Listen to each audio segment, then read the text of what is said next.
Hello, everyone. My name is Surbhi Dangi, and I lead product and design for application performance monitoring, or more commonly just known as APM services for AWS Observability. APM, very simply put, is a set of capabilities that just ensure delightful experiences for an end user that's, let's say, watching a movie online, or going to a website to adopt a pet, ordering food online or groceries, or even things like running warehouses, doing patient diagnostics, or booking air travel, or even hosting the inventory of available flights or hotels, and the list goes on. As we build products leveraging our own internal best practices at Amazon, we want application owners to focus on delighting their customers while we make operating their businesses extremely easy. In my product journey here, I've been at AWS for over 5 years and have had the opportunity to launch and contribute to several monitoring and analytics and machine learning services. Services like Redshift, Glue Data Brew, and of course, APM services in CloudWatch like Synthetics, Real User Monitoring, Evidently, etc. Today, I'm here to talk to you about my take on building a strategy for just building better customer experiences with AWS Observability. In today's session, we'll first understand how to know your application's performing correctly, as in, are you monitoring more than just failures? Then we'll look into different signals that you can get from real user monitoring to synthetic monitoring, understand what impact internet performance might be having on your end users, and lastly, tied together with tracing. We'll end with some curated set of resources that can help you get started in this journey of making your end users have a great, delightful experience on your applications. So let's jump right into it. The first step towards building a better customer experience is first to understand how your application is performing. Is it performing correctly, and how you as the application owner or the operator are expecting it to perform. And what that means is more than just failures, things like web page response time, how many failed purchases, and why are purchases failing on your application, any errors that customers are seeing, missing buttons or incorrectly rendered applications, any errors, cryptic error messages that don't really mean anything to the user and just have been there in error. These are things where your dashboards are still green, but the user sees an unexpected behavior on the application. So monitoring or looking from the outside in perspective just begins by first establishing what looks good to your end user. And really this boils down to two key indicators. One is the performance, determining how much does the user have to wait as a spinner, let's say, completes a payment. How long does a user have to wait to have the web page load or a video load. And then the second crucial indicator of this is availability, which is, are your users actually able to even access the key workflows or your application or your APIs, and just how available is your application to end consumers for them to even consume it. These are all business impacting, and you want to have your application owners spend more and more time obsessing over these experiences, over repetitive operations or tooling, and spend an inordinate amount of time doing that. All of these are related to end user behavior and performance, and can be distilled down into some very key performance indicators like page load time, how many purchases are completed successfully, what is my conversion rate, and my new customer acquisition, and how fast is a new feature being adopted.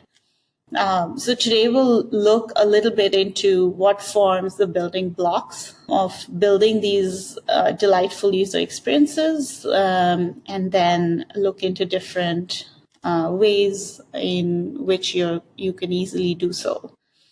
In a nutshell, when we talk about monitoring more than just failures, the first step is first understanding, is your application behaving as expected? Then look at what is the impact of that behavior? What is the impact of, as in how much traffic are you getting? Is it a highly traffic page that's seeing this unusual sort of not expected behavior? And what is the impact of that specific application not behaving as expected? And then lastly, how does it tie into the actual business? And are your customers actually delighted? Are your customers able to complete your call to action, which is your actual transaction on your businesses? And all of these are really critical to all your application owners focusing and obsessing over customer experiences. So first, we're going to look at the performance of what real users interacting with your application looks like. And this is commonly termed as real user monitoring. You may also see this abbreviated as RUM, R-U-M, standing for real user monitoring. And this really does two main things. One is it helps you quantify the slowness of your application by a series of different measures. And then second, it gives you really good tooling to then debug the slowness and ultimately fix it. And this is really how you want to identify issues before too many users experience them on your application. You want to understand what is causing the slowness and the errors, be proactive about fixing them, and then really understand where customers are spending most time, and is that time well spent, as in our customers delighted with it. Real user monitoring tools use different measures, such as publishing how many errors by a user session, by a device type, by a region, or by a specific page your application's experiencing. Also publishes some core web vitals to understand how frustrating or how delightful the experience has been on a specific interaction. Also gives you some very interesting measures, such as what is your largest contentful paint on a page of the application. And what that really means is dividing your entire application into different components that then have their individual load times, and then understanding the delay to the first input, understanding how layout shifts cause slowness, and fixing them. AppDex scores are another great measure as well. And debugging this slowness just really means understanding the steps that a customer took to load a page. What are the page load steps? What are the resource requests? What are JavaScript, HTTP errors, and the list goes on. Today, for our application, we're going to use this demo application. It's a pet adoption site, and really just gives you, for example, different filters that you can search for. You can also get some errors that are inbuilt into this application. You can also go back to the home page, for example, look at the layout, and then in this layout you may notice some of the images. For example, this one right here is not really adhering to the standards. You also see some missing buttons like this one. I can go ahead and actually check out, for example, adopt a pet, subscribe to like mailing lists, etc. So in this case, for example, I've put in a request to adopt this pet. So this is the website we're going to continue to use. You'll find me referencing this, but going back to how how to understand what real users are experiencing in the application, we're going to use Amazon CloudWatch RUM to just demonstrate, for example, how to monitor customer journeys and just show where customers might be abandoning the adoption workflow. And so in this case,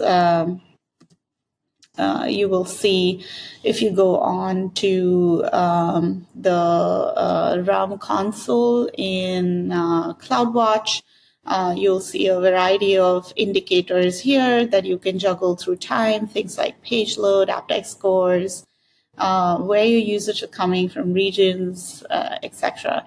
And in particular, if you look at user journeys, this gives you exactly how customers are experiencing the website, where customers might be abandoning their workflow.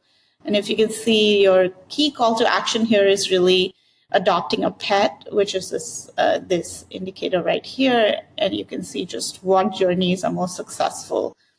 You can, of course, slice and dice this data further. You can look at different device types, regions, etc. So this is your first step, really, to understanding how and what customers are really doing in your application. And as you plan your strategy for monitoring mobile experiences, don't forget monitoring your mobile applications is extremely critical. So here we have an example where we're sending mobile telemetry. You're seeing Android code here where you're collecting credentials from AWS Cognito. We're able to create a web service client, a client config, a request object, and a payload body.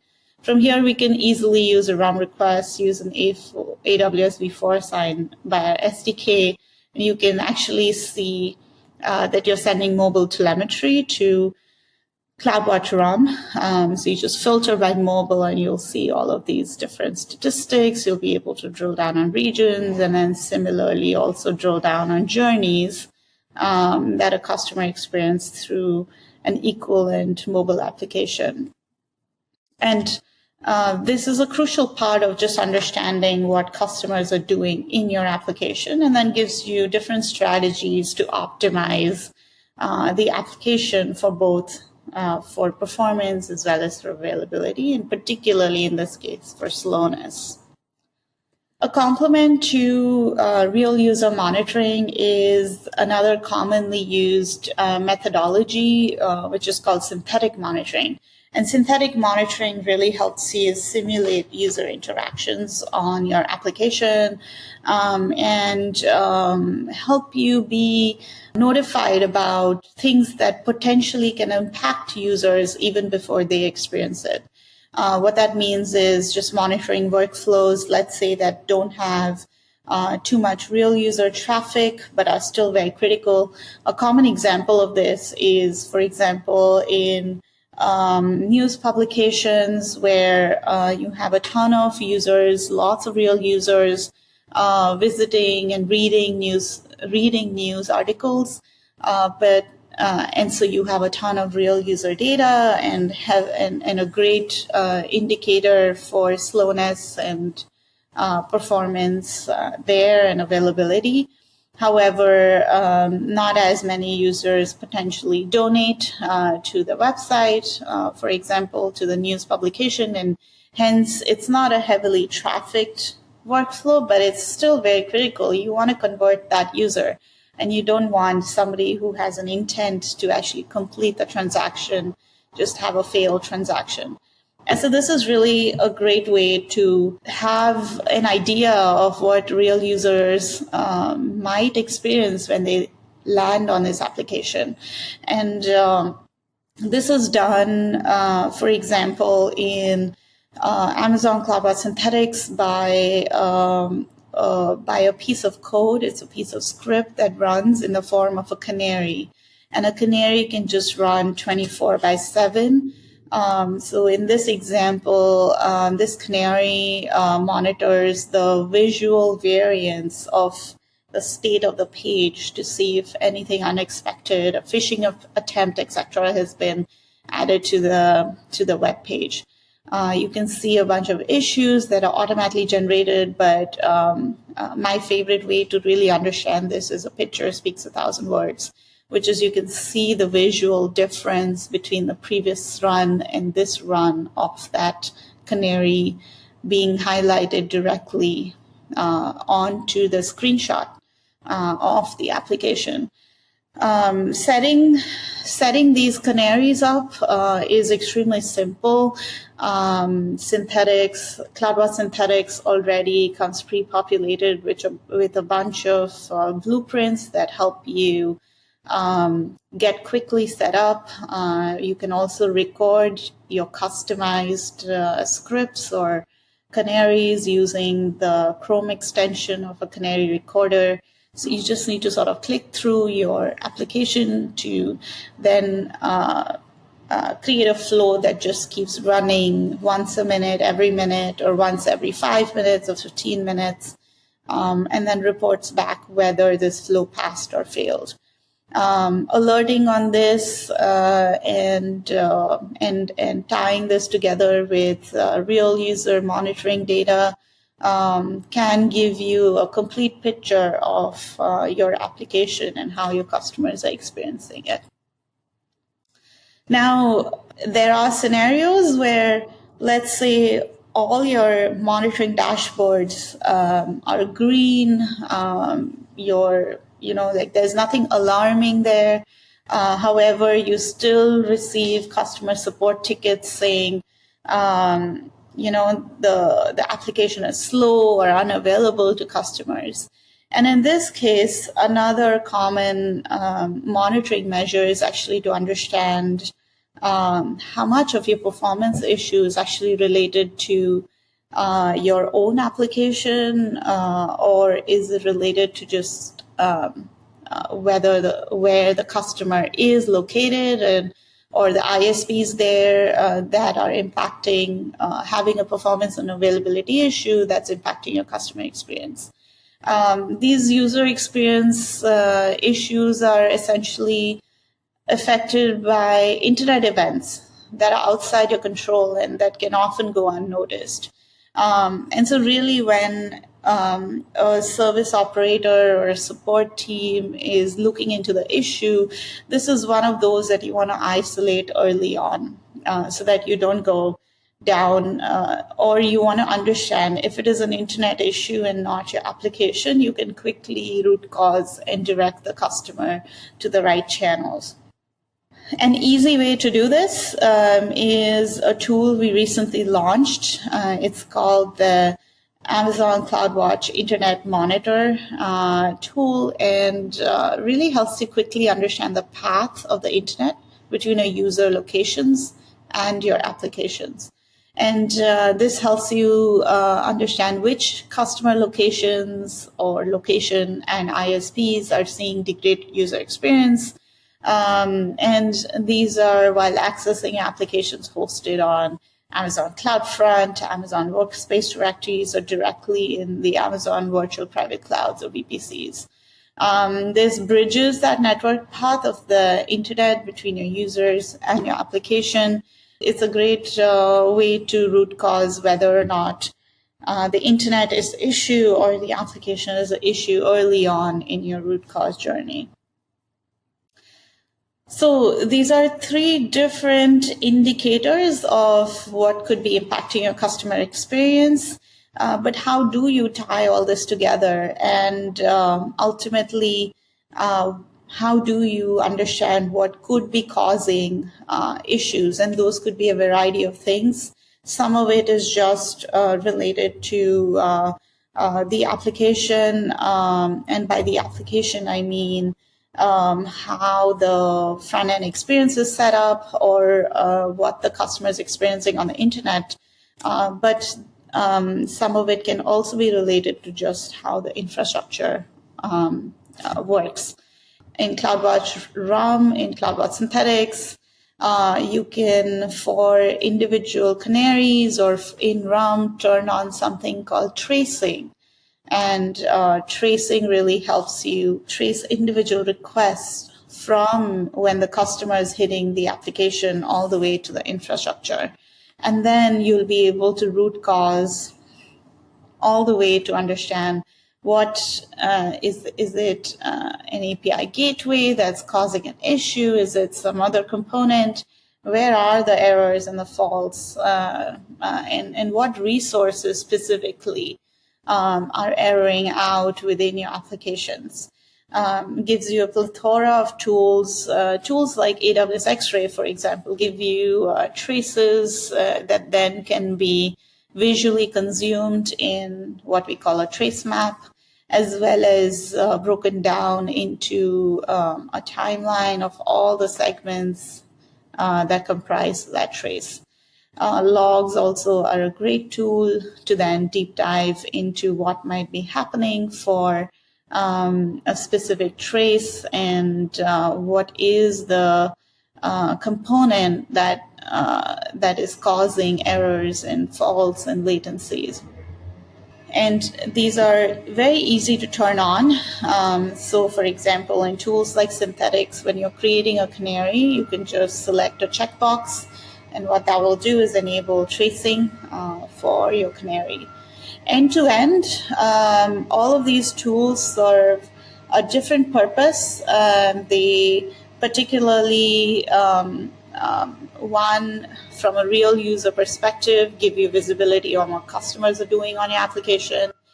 Second, help you monitor your most critical workflows via synthetic requests, synthetic canaries, and these are ways to mimic your customer experience and ensure that the application is behaving as expected.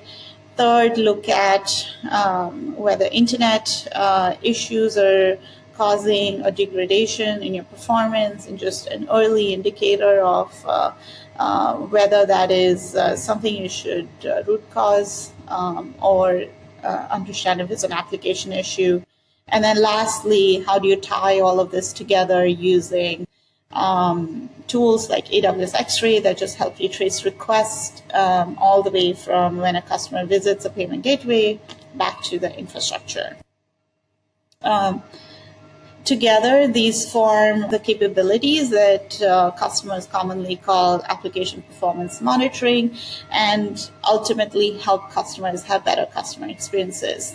My favorite and recommended way to get started is with these self-guided curated workshops that we've put together, and particularly the One Observability Workshop, as well as the Skill Builder AWS Observability Workshops are great ways to learn more about setting up your first CloudWatch RUM monitor or setting up your first canary, looking at internet monitoring and tracing, and really consuming all of the tips and tricks shared in the session today. I hope this session's given you an understanding of why monitoring your customer experiences is critical, and how you should even get started with building your strategy around APM. In the next few sessions, you'll be learning more about additional use cases for AWS Observability. And this will include insights with log analytics, as well as curated modern application observability experiences, both using cloud native as well as the open source way. Thank you, and have a great day ahead.